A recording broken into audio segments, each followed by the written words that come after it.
Danny Ric fans, get excited because he's got massive plans to return to the grid in 2024. What? But how?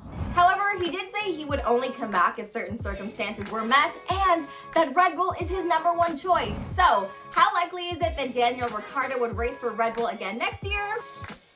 We're gonna break it down. Da-na-na, da-na-na. Firstly, is Daniel Ricciardo even worthy of having a seat at Red Bull? Good question. In comparison to all the other drivers that are off-grid this season, I personally would have to say yes, because he does have 8 Grand Prix wins under his belt, 7 which came with Red Bull, so clearly he has a familiarity with the team. We all know that Max Verstappen is literally not going anywhere, so the big question mark here is Checo. There have been rumors circulating that if Max and Checo's relationship keeps going downhill, then Checo's gonna get the boot. On the surface level, it does seem like Max and Checo have a better relationship, and Perez has actually come out and said that he feels super comfortable on the team, and he is certain he can fight with Max Verstappen for the Formula 1 World Championship.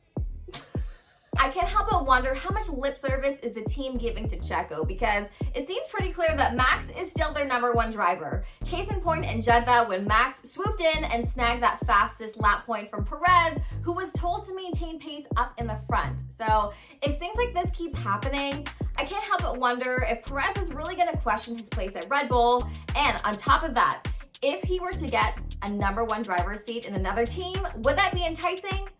Yeah, probably. With all this in mind, I find it really hard to believe that Danny Ric could replace Checo, because he's proven to be a team player time and time again.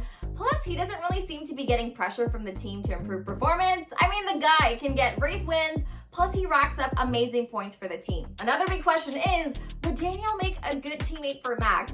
And based on their previous experience being teammates together, it's pretty obvious that things got heated real quick. Take, for example, their crashes in Budapest and Azerbaijan. Someone hit me. Yeah, I'm still looking at it. Is that who I think it was? Yes. Sore loser. Daniel has said that Max and him have gotten the best out of each other, whether that be for the better or for the worse.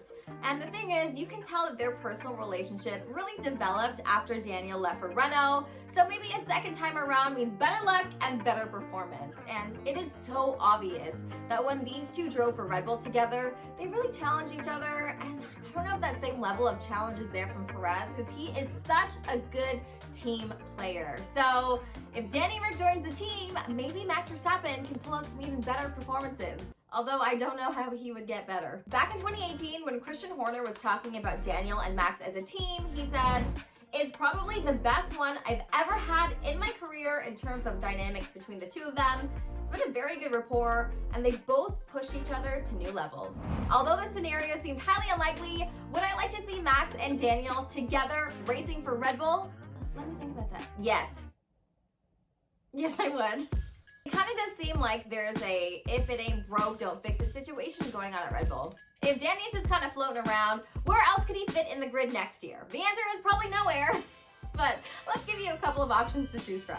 Danny could potentially find a spot in Alfa Romeo if he were to replace Zhou Guanyu, because he has kind of been struggling with performance. So if he doesn't step up to the plate this year, maybe that's where Danny comes in. And with Audi coming into the picture in 2026, it could be quite enticing. Although Daniel would probably never want to drive for Haas, considering he also rejected them in 2023, this is probably where he's gonna end up. I mean, team principal Gunther Steiner has said that a lot of people are gonna want to talk to Danny after his year off, and Kevin Magnussen is out of contract this season, so to me, the stars have aligned.